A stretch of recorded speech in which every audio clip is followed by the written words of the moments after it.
Military uniforms look real cute on you, but you're not fooling anyone. Sergeant Cole Mercer's voice snapped through the Fort Halstead mess hall outside Fayetteville, North Carolina, and 200 soldiers went quiet at once. Forks stopped, chairs scraped, phones rose. By the serving counter stood a small black woman in an oversized uniform jacket that didn't fit, hands trembling around a napkin, eyes down. Mercer was white, tall, broad, and smiling for the crowd as he closed the distance. "Who authorized this costume party on my base?" Laughter broke out. Lieutenant Paige Hollies, white and polished, circled the woman with a bright, cruel grin. "Sweetheart, the community theater is off post." The woman's voice was soft, steady. "I have orders to report here."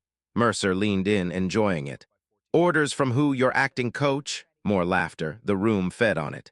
In the corner booth near the emergency exit, Captain Reed Vance watched without joining in.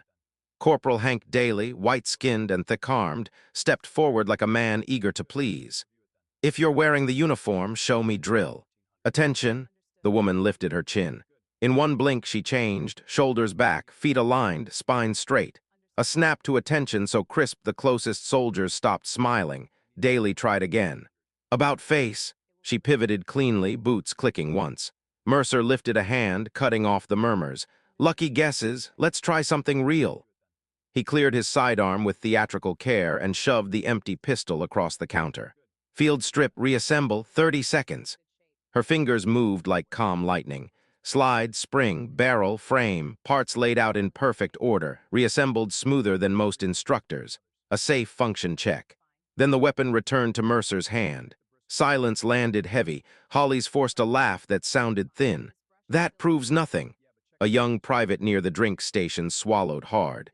Private Eli Warren was 19, new, and visibly uncomfortable with what he'd walked into. "Maybe we should leave her alone, Sergeant." Mercer turned sharply. "You want to protect her? Fine. Stand right next to her." Eli stepped forward anyway.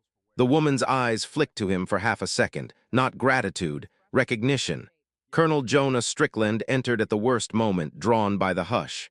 60 years old, 3 conflicts behind him, he could read trouble like smoke. "What's happening here?" Mercer snapped upright, hiding behind procedure. "Inspection, sir. Verifying authorization." The woman produced slightly crumpled orders from her pocket and offered them without hesitation. Strickland read, then frowned. "These codes are valid, but the details are classified above my clearance."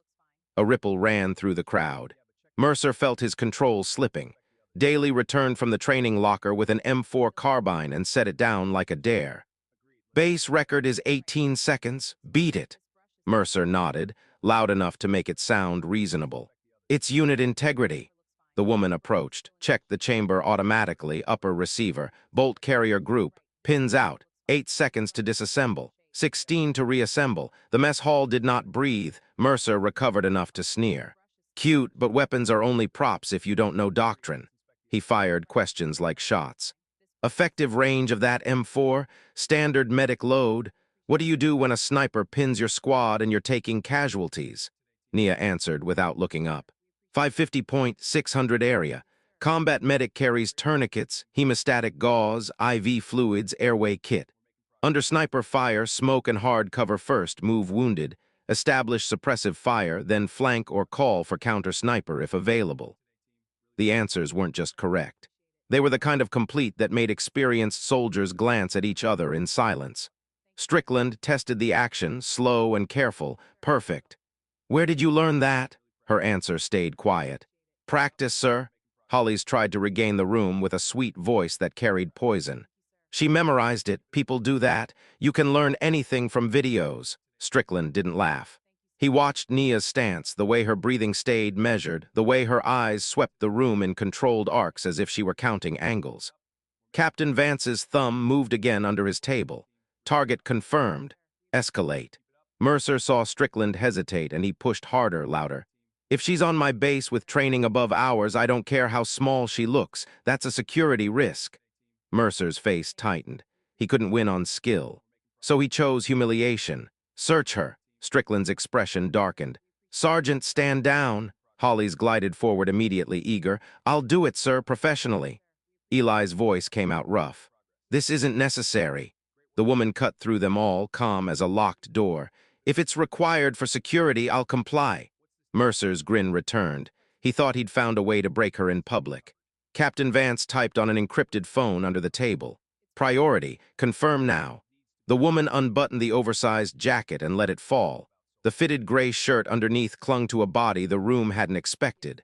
Lean strength. Control, Mercer's voice grew thick with satisfaction. Now the shirt. Her hands found the hem. The room leaned forward as one, the gray fabric lifted, and the mess hall froze. Across her back spread a massive twin dragon tattoo in black ink, two serpents intertwined in perfect balance, flames curling around them like living smoke. Not decoration. A mark. Eli's voice cracked. That's the Black Talon's sigil. Strickland snapped to attention, salute sharp and immediate. Lieutenant Commander Nia Brooks, call sign Black Talon, Naval Special Warfare. Holly's phone slipped and clattered on concrete. Daly stepped back like the air had turned to glass. Mercer's face drained of color. No, that's not. Nia lowered her shirt, calm again, but the power stayed in the room. At ease. Her voice wasn't loud, it didn't need to be. I was assigned here under deep cover to assess security culture. She looked at Mercer, and it felt like a verdict. Your behavior provided the data I needed. Captain Vance shifted toward the exit. The doors locked with a heavy click. Emergency lights flickered. A low hum ran through the building. Nia tilted her head, listening. Move no one, touch no devices. Strickland swallowed. What is this? Nia's gaze slid to Vance. A rogue cell inside your base. Iron Veil. Vance tried to smile. You don't know what you're talking about. Nia didn't blink. You've been intercepting comms, mapping vulnerabilities, marking personnel for recruitment. Tonight was your cleanup. The main doors burst open. Not panic, precision. Operators moved in fast, each wearing a twin dragon medallion. Their leader spoke once.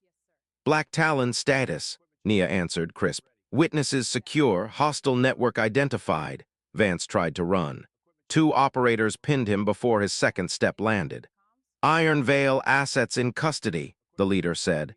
Evidence secured. Mercer stared at Nia. His bullying hadn't just been cruelty, it had been a weakness someone else could use. Nia stepped close to Mercer. Would you have treated me differently if you knew? Mercer swallowed, shame shaking him.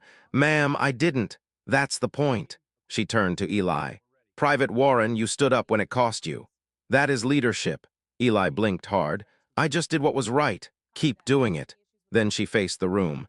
A base that tolerates humiliation becomes easy to break from the inside. By midnight, Fort Halstead was locked down.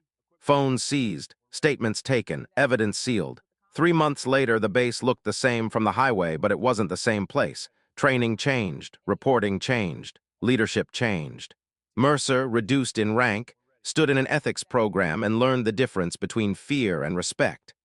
Holly's carried a demotion, forced to confront what she'd helped normalize. Daly trained harder and quieter, learning that competence meant nothing without character. Eli Warren, promoted early, found an envelope on his bunk the night before his next assignment. Inside was a small medallion. Twin dragons locked in balance. A note written in steady ink. Not all warriors wear the mark on their skin. Some carry it in their choices, pack for cold weather. Alaska. Eli held the medallion and felt the weight of a promise he hadn't known existed.